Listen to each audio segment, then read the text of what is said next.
wabarakatuh dan salam sejahtera bagi kita semua.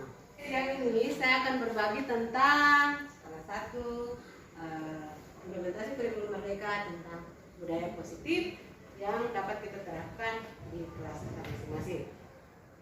Sebelum itu, saya akan mencoba memberikan beberapa pertanyaan pemantik dan meminta pendapat Bapak Ibu. Ada 3. Hukuman apakah dapat mendisiplinkan anak? Yang kedua, pemberian hukuman dengan hal positif seperti membaca atau membersihkan halaman sekolah dapat meningkatkan disiplin anak. Bapak Ibu setuju atau tidak? Memberi penghargaan dapat meningkatkan motivasi belajar anak. Boleh minta pendapat Bapak Ibu untuk yang pertama. Silakan siapa saja. Kira-kira apakah hukuman dapat mendisiplinkan anak? Bapak Ibu? Ibu-ibu? Ya, silakan Ibu. Langsung menjawab setuju atau tidak setuju Ibu? Setuju. Oke, terima kasih. Yang lain? Yang pertanyaan yang kedua. Jadi hukuman dapat mendisiplinkan anak? Setuju Ibu. Setuju. Oke. Ada yang lain dari yang sudah memberikan pendapat, Ibu-ibu? Hukuman dapat mendisiplinkan anak? Tidak ada Bu. Jadi semua setuju? Ya, setuju. Hukuman dapat mendisiplinkan. Ibu Taluta, apakah hukuman dapat mendisiplinkan anak? Iya. Hukuman itu positif. Berarti dia dapat mendisiplinkan. Bila dia negatif, dia bisa mematikan karakter anak itu sehingga bukannya menjadi disiplin tapi tidak dapat mendisiplinkan anak. Oke, terima kasih. Jadi semua setuju bahwa hukuman dapat mendisiplinkan anak. Yang kedua, pemberian hukuman dengan hal positif seperti membaca atau membersihkan halaman sekolah dapat meningkatkan disiplin anak. Setuju atau tidak? Setuju. Setuju. Memberi penghargaan dapat meningkatkan motivasi belajar anak. Setuju. Oke, terima kasih Bapak Ibu. Mari kita lihat sama-sama apa yang dimaksud dengan kita akan mempelajari apakah yang tadi Bapak Ibu setuju itu benar ataukah bagaimana Bapak Ibu.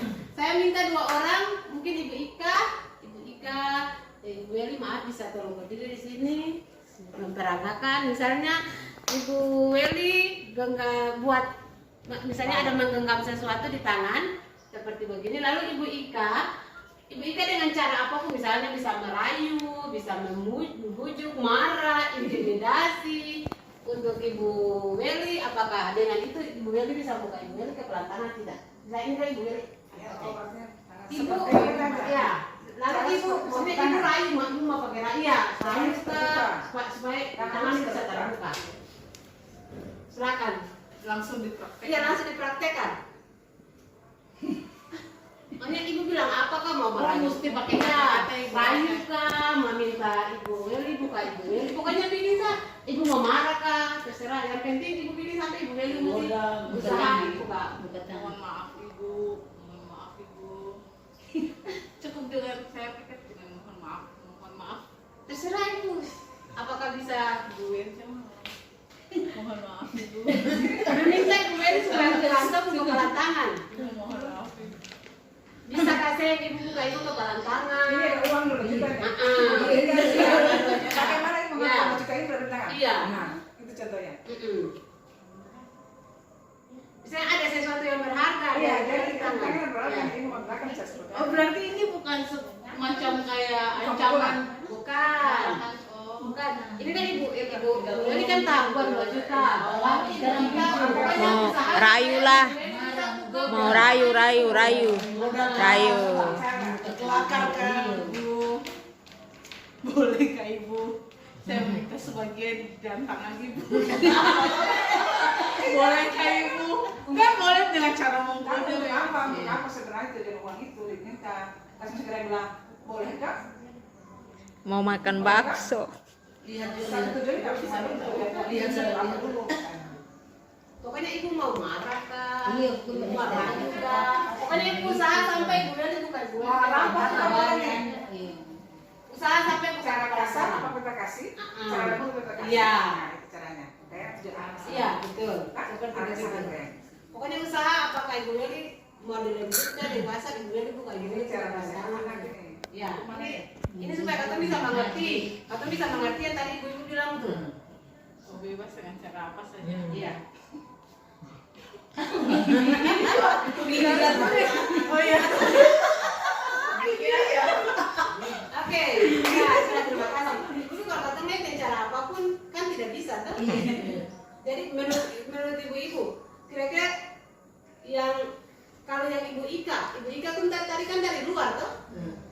motivasi eksternal. Apakah dengan motivasi misalnya seseorang dari luar, apakah bisa mempengaruhi katong keinginan untuk bisa buka katong kepalan tangan? Tidak, toh? Tidak. Itu semua tergantung kepada apa? Kepada diri pribadi. Ibu terima kasih, silakan. Maksudnya supaya kamu ada bayangan. Jadi Bapak Ibu begini, segala keputusan itu ada pada setiap pribadi. Dalam menerapkan budaya positif, ini kita harus tahu bahwa penerapan budaya positif di sekolah atau di kelas ini sesungguhnya kita harus menyadari siapa yang memiliki kontrol.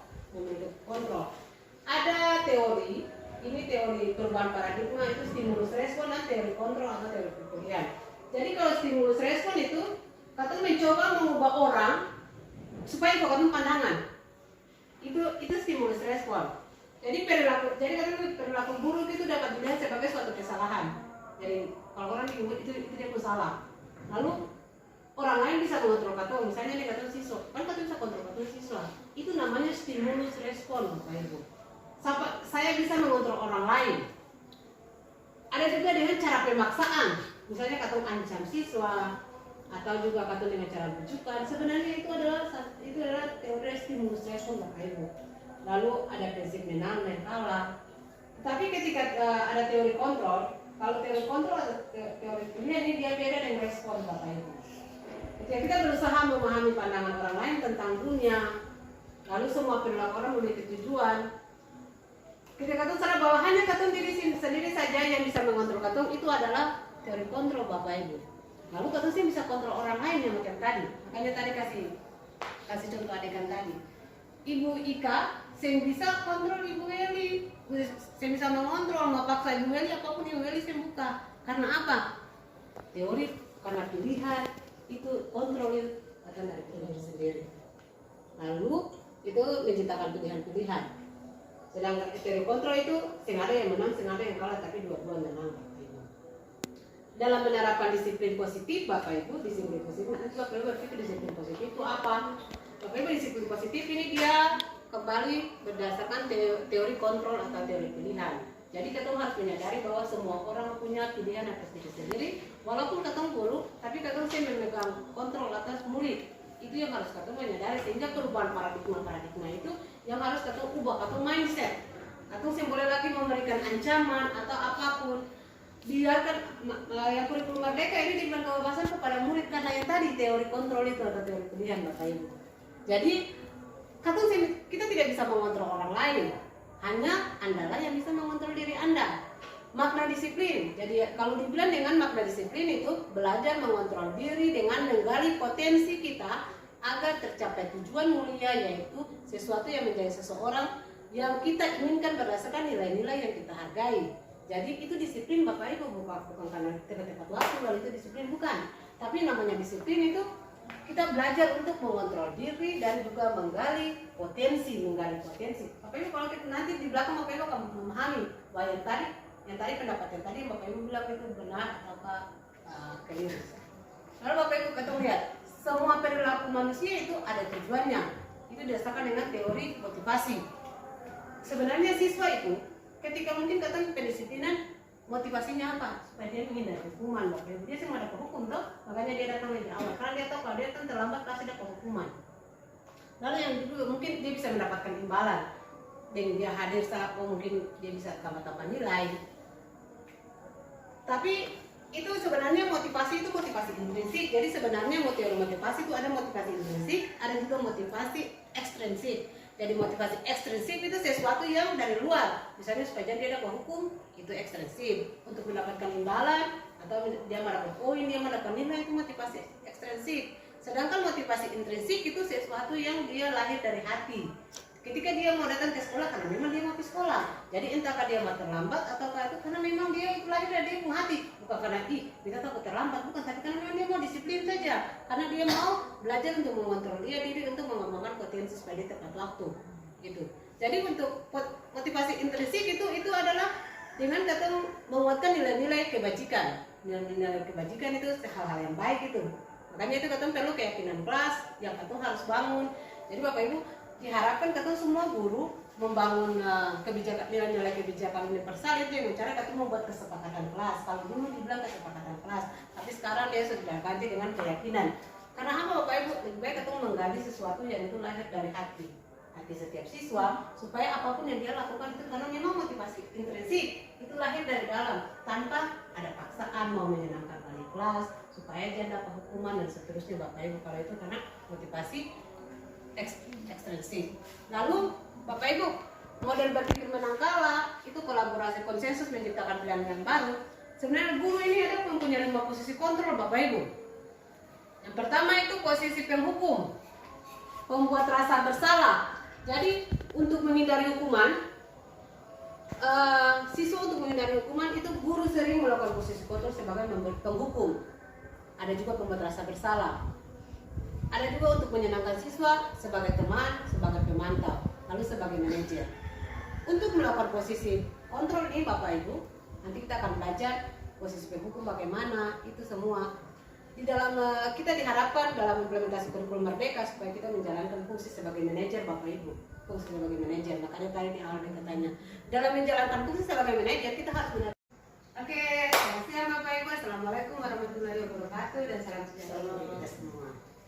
Oke, siang ini saya akan berbagi tentang salah satu implementasi kurikulum Merdeka tentang budaya positif yang dapat kita terapkan di kelas kita masing-masing. Sebelum itu, saya akan mencoba memberikan beberapa pertanyaan pemantik dan meminta pendapat Bapak Ibu. Ada 3. Hukuman apakah dapat mendisiplinkan anak? Yang kedua, pemberian hukuman dengan hal positif seperti membaca atau membersihkan halaman sekolah dapat meningkatkan disiplin anak. Bapak Ibu setuju atau tidak? Memberi penghargaan dapat meningkatkan motivasi belajar anak. Boleh minta pendapat Bapak Ibu untuk yang pertama. Silakan siapa saja. Kira-kira apakah hukuman dapat mendisiplinkan anak? Bapak Ibu? Ibu-ibu? Ya, silakan Ibu. Langsung menjawab setuju atau tidak setuju Ibu? Setuju. Oke, terima kasih. Yang lain? Yang pertanyaan yang kedua. Jadi hukuman dapat mendisiplinkan anak? Setuju Ibu. Setuju. Oke. Ada yang lain dari yang sudah memberikan pendapat? Ibu-ibu? Hukuman dapat mendisiplinkan anak. Tidak ada Bu. Jadi semua setuju? Ya, setuju. Hukuman dapat mendisiplinkan. Ibu Talita, apakah hukuman dapat mendisiplinkan anak?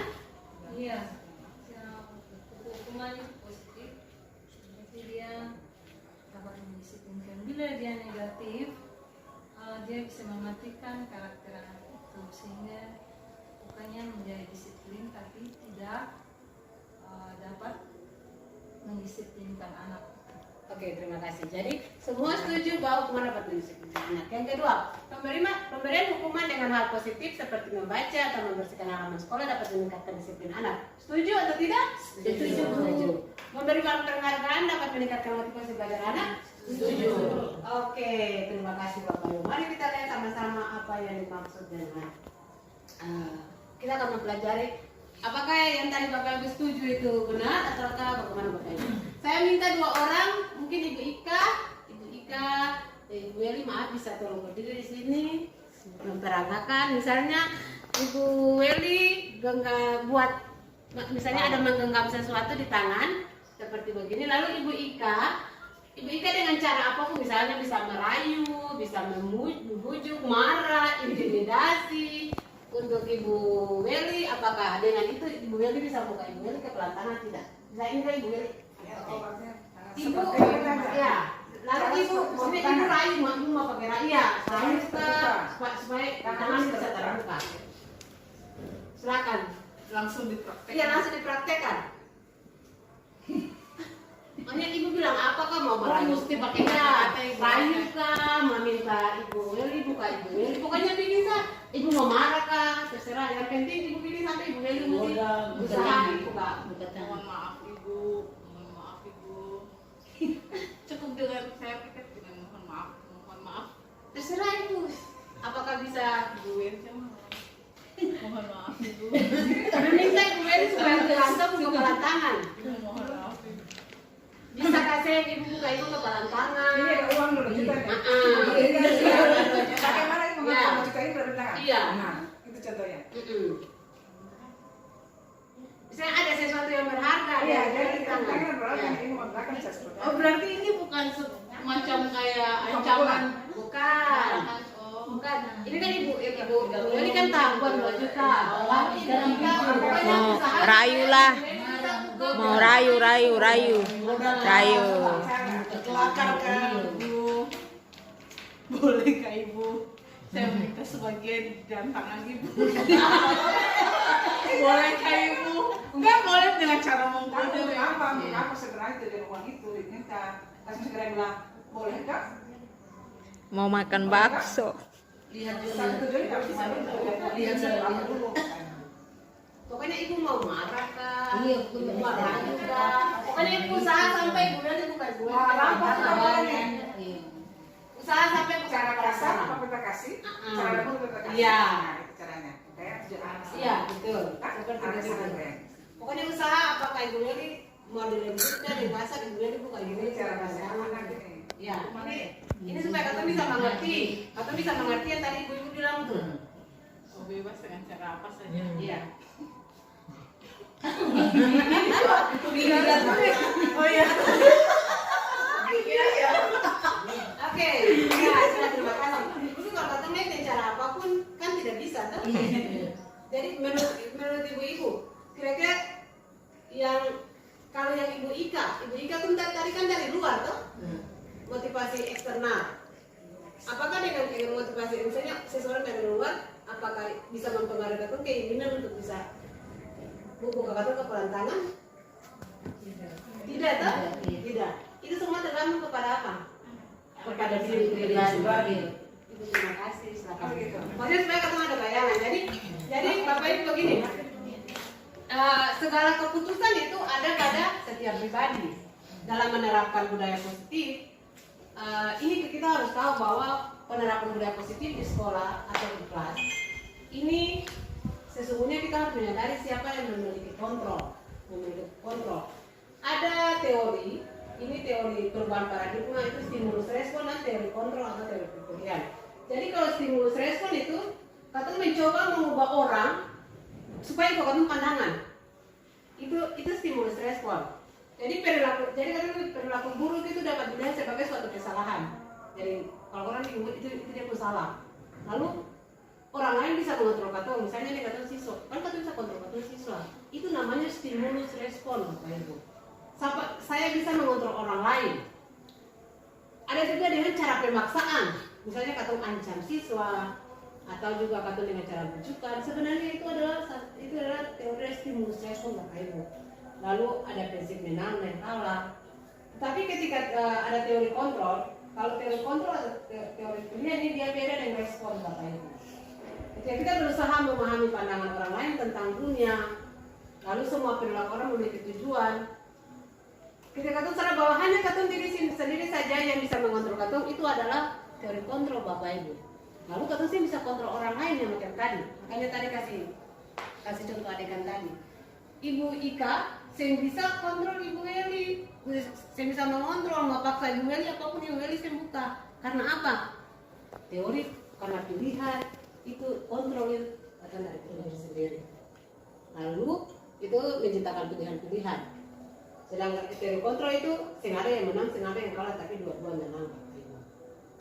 Dalam penerapan disiplin positif, Bapak Ibu, disiplin positif itu Bapak Ibu berpikir disiplin positif itu apa? Bapak Ibu, disiplin positif ini dia kembali berdasarkan teori kontrol atau teori pilihan. Jadi kita harus menyadari bahwa semua orang punya pilihan atas diri sendiri, walaupun ketemu buruk, tapi ketemu saya memegang kontrol atas murid. Itu yang harus ketemu menyadari, sehingga perubahan paradigma itu yang harus ketemu ubah atau mindset. Atau saya boleh lagi memberikan ancaman atau apapun. Biarkan yang kurikulum merdeka ini diberikan kebebasan kepada murid karena yang tadi teori kontrol itu atau teori pilihan, Bapak Ibu. Jadi kita tidak bisa mengontrol orang lain. Hanya Andalah yang bisa mengontrol diri Anda. Makna disiplin. Jadi kalau dibilang dengan makna disiplin itu belajar mengontrol diri dengan menggali potensi kita agar tercapai tujuan mulia, yaitu sesuatu yang menjadi seseorang yang kita inginkan berdasarkan nilai-nilai yang kita hargai. Jadi itu disiplin, Bapak Ibu, bukan karena tepat waktu lalu itu disiplin, bukan. Tapi namanya disiplin itu kita belajar untuk mengontrol diri dan juga menggali potensi. Bapak Ibu kalau kita nanti di belakang Bapak Ibu akan memahami bahwa yang tadi pendapat yang tadi Bapak Ibu bilang itu benar ataukah keliru. Lalu Bapak Ibu kita lihat semua perilaku manusia itu ada tujuannya. Itu didasarkan dengan teori motivasi. Sebenarnya siswa itu ketika mungkin kata pendisiplinan, motivasinya apa? Supaya dia menghindari hukuman. Bapak Ibu dia sih mau dapat hukum toh, makanya dia datang lebih awal. Karena dia tahu kalau dia kan terlambat pasti dapat hukuman. Lalu yang kedua mungkin dia bisa mendapatkan imbalan dengan dia hadir saat mungkin dia bisa tambah-tambah nilai. Tapi itu sebenarnya motivasi itu motivasi intrinsik. Jadi sebenarnya motivasi itu ada motivasi intrinsik, ada juga motivasi ekstrinsik. Jadi motivasi ekstrinsik itu sesuatu yang dari luar. Misalnya supaya dia dapat hukum, itu ekstrinsik. Untuk mendapatkan imbalan atau dia mendapat poin, dia mendapat nilai, itu motivasi ekstrinsik. Sedangkan motivasi intrinsik itu sesuatu yang dia lahir dari hati. Ketika dia mau datang ke sekolah karena memang dia mau ke sekolah. Jadi entahkah dia mau terlambat ataukah itu karena memang dia itu lahir dari dia punya hati. Bukan karena kita takut terlambat, bukan, tapi karena memang dia mau disiplin saja. Karena dia mau belajar untuk mengontrol diri untuk mengembangkan potensi supaya dia tepat waktu. Gitu. Jadi untuk motivasi intrinsik itu adalah dengan kata menguatkan nilai-nilai kebajikan. Nilai-nilai kebajikan itu hal-hal yang baik itu. Makanya itu kata perlu keyakinan kelas yang kata harus bangun. Jadi Bapak Ibu diharapkan kata semua guru membangun kebijakan nilai-nilai kebijakan universal itu dengan cara kata membuat kesepakatan kelas. Kalau dulu dibilang kesepakatan kelas, tapi sekarang dia sudah ganti dengan keyakinan. Karena apa Bapak Ibu? Lebih baik kata menggali sesuatu yang itu lahir dari hati setiap siswa supaya apapun yang dia lakukan itu karena memang motivasi intrinsik itu lahir dari dalam tanpa ada paksaan mau menyenangkan wali kelas supaya dia dapat hukuman dan seterusnya Bapak Ibu. Kalau itu karena motivasi ekstrinsik. Lalu Bapak Ibu model berpikir menang kalah itu kolaborasi konsensus menciptakan pilihan baru. Sebenarnya guru ini ada mempunyai 5 posisi kontrol Bapak Ibu. Yang pertama itu posisi penghukum, pembuat rasa bersalah. Jadi untuk menghindari hukuman, siswa untuk menghindari hukuman itu guru sering melakukan posisi kontrol sebagai penghukum. Ada juga pembuat rasa bersalah. Ada juga untuk menyenangkan siswa sebagai teman, sebagai pemantau, lalu sebagai manajer. Untuk melakukan posisi kontrol ini Bapak Ibu, nanti kita akan belajar posisi penghukum bagaimana, itu semua. Di dalam kita diharapkan dalam implementasi kurikulum merdeka supaya kita menjalankan fungsi sebagai manajer Bapak Ibu. Fungsi sebagai manajer, makanya tadi di awal kita tanya. Dalam menjalankan fungsi sebagai manajer kita harus menjalankan di kelas, misalnya kita kasih contoh ini. Misalnya ibu bilang, Nak, kalau misalnya di siswa yang terbaik akan ibu berikan nilai tambahan. Bapak Ibu itu sebenarnya sesuatu yang jangka pendek saja, itu bertahan. Mungkin ketika ibuin ada guru baru yang mungkin masuk ke bahasa Indonesia, waktu ibuin saya mengajar, nanti siswanya akan motivasi lagi untuk mau bikin tugas, karena bukan ibuin. Karena kalau ibuin dong dihargai, karena ada sesuatu yang non dapat, ada imbalan. Sehingga kalau orang lain yang ganti ibuin pasti, jadi itu sesuatu yang dari luar motivasi ekstensif. Lalu penghargaan itu mengurangi ketepatan. Yang tadi kita kasih contoh. Bahwa dia kata memberikan penghargaan kepada murid, memberikan poin, itu mengurangi sehingga mungkin murid cuma kejar supaya dapat poin. Akhirnya dosen berkualitas Bapak Ibu, jadi tidak akan efektif. Lalu itu bisa merusak hubungan yang tadi kita bilang ketika ada orang lain yang kata ibuin, dosen dapat poin, akhirnya dosen akan bisa belajar yang maksimal. Karena itu Bapak Ibu, itu yang harus kata pelajari. Sehingga apakah nanti penghargaan itu penting? Nanti kita akan lihat ke belakang. Ini bentuk-bentuk kebijakan atau apresiasi yang misalnya memberikan. Dan tadi kita bilang, apakah penghargaan itu perlu atau tidak? Kita perlu memberikan apresiasi Bapak Ibu, tapi pemberian pengakuan itu harus secara khusus. Lalu secara pribadi Bapak Ibu, secara pribadi memberikan pengakuan kepada semua murid secara bergantian. Jadi kalau misalnya kalau Katu memberikan penghargaan, Katu harus memberikan penghargaan kepada semua orang. Jika memang ada satu orang yang mungkin Katu rasa menunjuk, sebaiknya itu Katu lakukan secara pribadi. Supaya itu tidak mempengaruhi teman yang lain, karena itu dia dapat penghargaan dan tidak. Lalu memberi pengakuan secara konsisten, jadi memang Katu konsisten. Misalnya ketika capai target ini Katu memberikan pengakuan, jadi konsisten Bapak Ibu. Lalu fokus pada proses. Nanti ketika anak sudah menjalani proses itu, misalnya saya lomba baru ibu bangga walaupun kamu jangan, tapi kamu berhasil menjalani itu. Jadi fokus pada proses Bapak Ibu, bukan lihat kepada hasil yang anak capai. Nah ini Bapak Ibu. Bapak Ibu ini kan harus kita sadari ya. Tadi Bapak Ibu bilang setuju dan tidak setuju, sebenarnya hukuman itu tidak tepat. Hukuman dalam bentuk apapun itu tidak tepat dalam menerapkan budaya positif. Walaupun itu hukuman yang bersifat misalnya seperti ini, mencatat 100 kali dalam buku, saya tidak akan terlambat karena terlambat ke sekolah. Bapak Ibu, itu adalah sebuah hukuman, Bapak Ibu. Lari menggunakan lapangan basket 2 kali karena terlambat hadir di sekolah, itu adalah hukuman, Bapak Ibu. Lalu murid diminta untuk push up 15 kali karena tidak menggunakan masker dan seterusnya, itu semua hukuman, Bapak Ibu. Jadi nanti kita akan lihat apa itu restitusi. Restitusi itu adalah proses bagaimana kita guru bisa menciptakan kondisi bagi murid untuk dia bisa memperbaiki dia punya kesalahan, sehingga murid itu dia bisa kembali kepada dia kelompok dengan karakter yang lebih kuat. Jadi restitusi itu juga merupakan proses kolaborasi yang mengajarkan murid untuk dia mencari dia solusi sendiri.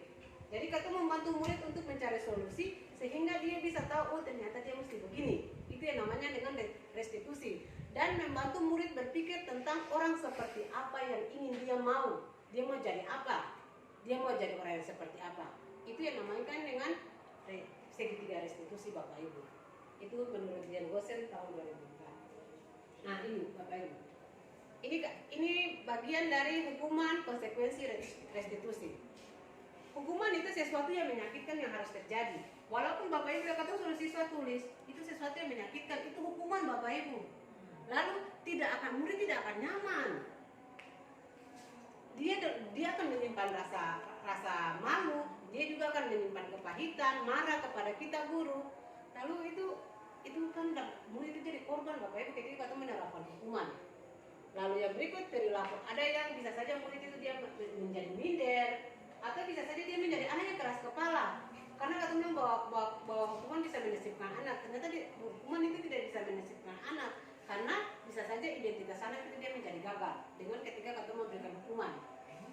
Apapun itu Bapak dan Ibu, ketika kita memberikan hukuman, itu mau tidak mau anak itu dia akan membenci. Dia akan membenci kepada aturan yang kita terapkan di sekolah Bapak Ibu. Lalu sistem tidak akan berjalan karena murid juga bisa saja murid takut. Murid takut. Ini anak tidak akan merdeka Bapak Ibu. Anak tidak merdeka di sini. Kalau konsekuensi sesuatu misalnya kata buat aturan begini konsekuensinya begini. Sesuatu itu harus terjadi. Anak juga tidak nyaman Bapak Ibu. Lalu anak merasa itu diabaikan. Anak merasa dia terabaikan. Karena dia sudah aturan begini, mungkin guru yang hargai langsung dia mesti terima dia punya hukuman. Ini Bapak Ibu yang harus kita menyadari, apapun itu, hukuman itu bisa dalam bentuk fisik, juga bisa dalam bentuk verbal. Bisa saja kata-kata atau itu juga bisa membuat anak tersakit. Sehingga ini akan menyebabkan anak dia menjadi korban dalam apa yang kita terapkan. Sehingga memang diharapkan untuk implementasi kurikulum merdeka, pendekatan kita sebagai guru kita harus melakukan restitusi Bapak Ibu. Lalu ketika kita melakukan restitusi Bapak Ibu, itu anak-anak mendapat penguatan. Lalu anak-anak sendiri ketika dia tidak hadir, Katong tanya dulu, apa yang membuatkan dia tidak hadir? Nanti ada contohnya di belakang Bapak Ibu. Tapi masalah itu akan terpecahkan dan murid itu yang sendiri dia menemukan ternyata dia mesti begini. Jadi guru sih langsung memberikan solusi, tapi guru menuntun murid sampai anak itu dia merasa yakin bahwa oh iya dia salah, lalu dia mesti begini. Itu yang namanya dengan restitusi.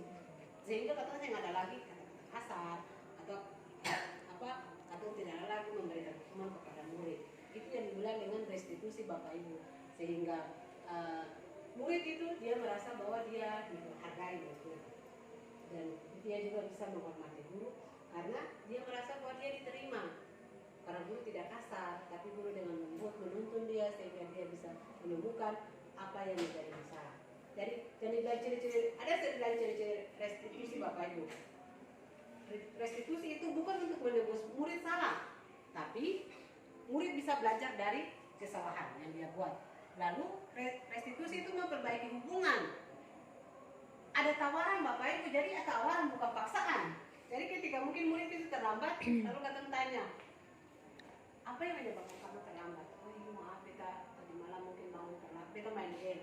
Kira-kira menurut kamu supaya kamu jangan terlambat ke sekolah, apa? Dia kan sendiri berpikir, oh ibu, berarti kita boleh main game. Jadi untuk besok supaya jangan kamu terlambat, kamu harus apa? Oh iya ibu, berarti beta sabar malam beta mesti saya boleh main game lagi, tapi harus tidak dari awal supaya itu bapak ibu. Cara-cara itu ya kata cuma menuntun murid sehingga murid itu dia menemukan sendiri. Oh ternyata dia masalahnya karena dia main game. Akhirnya dia mesti jangan main game lagi supaya dia bisa tidur tempo. Sehingga kata saya mana lagi? Ustaz, piang kain saya ada lagi tuh bapak ibu. Itu tidak ada lagi yang harus itu tidak boleh kita diterapkan dalam implementasi kurikulum merdeka. Budaya ini yang harus kita kembangkan. Lalu atau menuntun murid supaya melihat ke dia pun dalam diri yang tadi beta bilang. Lalu mencari kebutuhan dasar. Oh ternyata mungkin anak ini karena dia tinggal dengan orang tua, makanya mungkin dia menjadi begini. Jadi kita melakukan restitusi, kita bisa tahu anaknya dia kebutuhan apa. Lalu restitusi diri itu cara yang paling baik. Fokus pada karakter bukan tindakan bapak ibu. Karena jujur kata guru mungkin lebih fokus kepada tindakan anak-anak, tapi katong sen tahu yang jauh yang lebih penting bukan sen tahu, tapi katong abaikan pembentukan karakter. Lalu fokus pada solusi, bukan pada dia punya masalah itu bapak ibu. Kalau mungkin dia sudah terlambat, katong tanya, kira-kira menurut kamu supaya kamu jangan terlambat tuh kamu harus bikin bagaimana? Kan dia pikir sendiri, jangan katong kasih tawaran bapak ibu. Itu yang dibilang dengan restitusi, sehingga mengembalikan murid yang berbuat salah itu pada dia kelompok. Tapi kalau misalnya katong kasih dia hukuman, sebenarnya dia itu terpisah dari dia punya kelompoknya murid. Dia ada murid yang mungkin dia minder karena katong push up, karena mungkin itu ada murid yang mungkin setiap hari suka gitu. Hanya kan dia kabar bapak ibu. Dia setiap pembentukan karakter di sini yang hilang. Itu bapak ibu. Jadi memang katong harus itu dalam kelas katong harus membangun yang namanya keyakinan kelas, bukan peraturan bapak ibu. Katong sama-sama bikin kesepakatan antara dua pihak, katong pihak sekolah dan pihak murid. Menurut kalian supaya jangan terlambat kita harus bangun kesepakatan, itu yang namanya dengan keyakinan, bukan bikin peraturan begini. Kalau peraturan kan sepihak dari sekolah tanpa persetujuan murid, tapi kalau keyakinan itu sama-sama sepakat pihak sekolah, kita guru dan juga murid, kita akan bagaimana. Ketika mereka melanggar, kasih nanti baru kita memberikan restitusi. Itu bapak. Ini 5 posisi kontrol guru yang penting bapak ibu. Posisi dan hukum.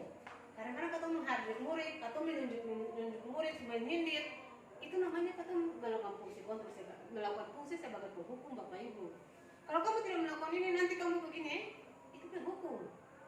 Lalu memberontak, akhirnya apa? Akhirnya muridnya memberontak. Bisa saja dia juga berbohong. Akhirnya dia mengkarakter di sini dia menjadi orang yang jujur. Karena apa? Katong selalu menghadir dia, katong membentak dia. Itu fungsi sebagai, itu katong melakukan posisi sebagai penghukum. Lalu murid meletakkan guru itu di luar dunia yang berkualitas. Biarkan saja. Nanti Juan mau marah-marah lagi. Akhirnya dia mengulangi kesalahan itu terus, yang ada pembentukan karakter di sini bapak ibu. Sementara yang mau diharapkan dalam implementasi kurikulum merdeka, katong harus membentuk karakter murid sesuai dengan profil belajar Pancasila. Sehingga kalau misalnya katong menjalankan fungsi sebagai penghukum, ini sih akan relevan bapak ibu. Lalu juga ada namanya pembuat rasa bersalah. Katong ceramah sampai ibu nih kecewa dengan kamu begini. Itu katong sudah melakukan fungsi sebagai pembuat rasa bersalah. Akhirnya aneh itu dia seharinya dia misalnya ibu nih lelah, sebenarnya saya tahu mau bikin cara bagaimana lain. Akhirnya anak itu untuk menghindari itu dia sampai bohong bapak ibu. Di sini dia punya karakter yang dibangun bapak ibu. Sedangkan posisi sebagai teman, ayolah lakukan ini demi ibu. Nanti ibu kasih apakah itu fungsi sebagai teman bapak ibu. Kalau fungsi sebagai pemantau, saya bisa ini aturan begini, kamu mesti begini. Aturan harus sesuai dengan aturan. Jadi pemantau itu lebih didasarkan kepada peraturan yang berlaku. Akhirnya anak dia sesuaikan saja, dia mau SMA dia harus sesuaikan saja karena dia tahu dia diawasi. Yang sebenarnya yang harus katong terapkan sebagai fungsi sebagai manajer bapak ibu. Katong harus mengajukan pertanyaan-pertanyaan. Jangan menghadir murid, jangan berceramah dengan murid, tapi katong berceramah mengapa, katong menggali mengapa sampai dia bisa begitu. Lalu katong menuntun dia sehingga dia bisa memperbaiki dia kesalahan. Hasilnya dia akan menyadari sendiri dan dia akan menguatkan dia punya karakter. Karena murid dia menyadari bahwa ini hal yang positif yang dia bangun. Itu yang harus katong terapkan supaya lebih banyak katong menjalankan fungsi sebagai manajer. Ini segitiga restitusi bapak ibu. Ketika siswa bikin salah bapak ibu, ketika siswa bikin salah, hal pertama yang katong terapkan menstabilkan identitas murid. Misalnya ibu maaf kita terlambat, katong harus belajar. Memang betul sih ada manusia yang sempurna, ibu juga buat kesalahan. Tapi apa yang itu namanya menstabilkan identitas.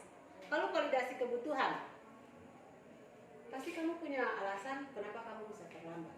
Kalau katong bilang begitu, pasti dia mengaku tuh. Itu harus disertai dengan katong punya suara dan katong punya mimik juga yang mendukung bapak ibu dalam membuat segitiga restitusi. Pasti kamu punya alasan kan mengapa kamu terlambat. Dan akhirnya dia mendengar katong punya suara yang tulus, itu juga akhirnya dia sih akan berbohong dan ya itu tadi malam begini begini. Lalu kalau menurut kamu kira-kira dengan terlambat datang ke sekolah itu baik atau tidak? Tidak baik itu. Akhirnya dia sendiri menemukan itu katong sudah melakukan segitiga restitusi bapak ibu. Jadi bapak ibu ini ada kata-kata yang bisa katong dalam melakukan segitiga restitusi. Kata-kata bagaimana? Semua orang bikin salah itu manusiawi. Katong bisa begitu sehingga anak sendiri ketika dia bikin salah, dia maksudnya bukan katong tolong murid bapak ibu. Ini baru tahap awal. Atau manusia itu yang sempurna, jadi pasti juga bikin salah. Lalu pasti setiap masalah itu ada dia punya solusi. Atau itu yang namanya dengan menstabilkan identitas. Lalu validasi kebutuhan. Katong bisa tanya, maukah kamu belajar ataukah kira-kira ada solusi lain tidak sehingga kamu tidak terlambat? Atau apakah kamu bisa melakukan yang lebih baik di besok hari?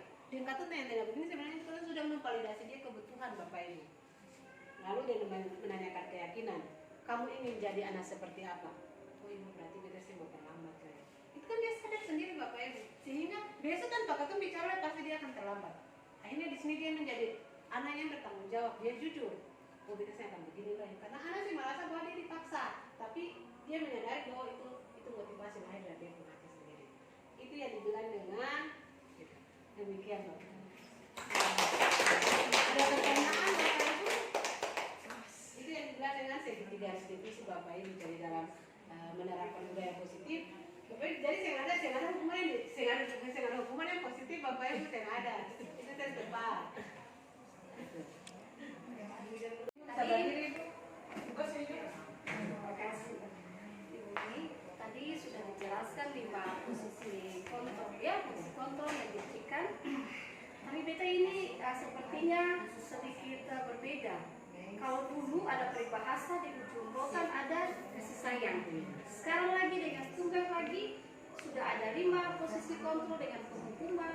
Itu kira-kira bagaimana? Dulu tuh anak-anak kalau pukul itu betul dia sekarang mau sukses banyak. Tapi anak-anak dengan memikir ketemu sih sekian banyak tiap hari ditampilkan itu berarti sudah bertolak belakang nih bumi. Berarti itu kayak betul apa ya kasih manja siswa. Lalu kira-kira bagaimana berarti suruh bertolak belakang antara pembelajaran dulu nih atau sebagai dulu atau mungkin sebagai siswa sekarang itu sudah jadi posisi guru. Apakah penerapan itu yang peribahasa di ujung rotan itu ada kasih sayang bisa dipakai juga dalam proses pembelajaran? Terima kasih. Oke, tidak terima kasih bapak ibu. Bapak ibu pendidikan ini kita harus adaptif.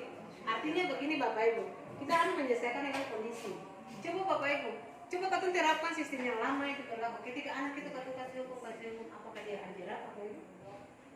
Tapi lama-lama anak itu dia akan jadi tabal.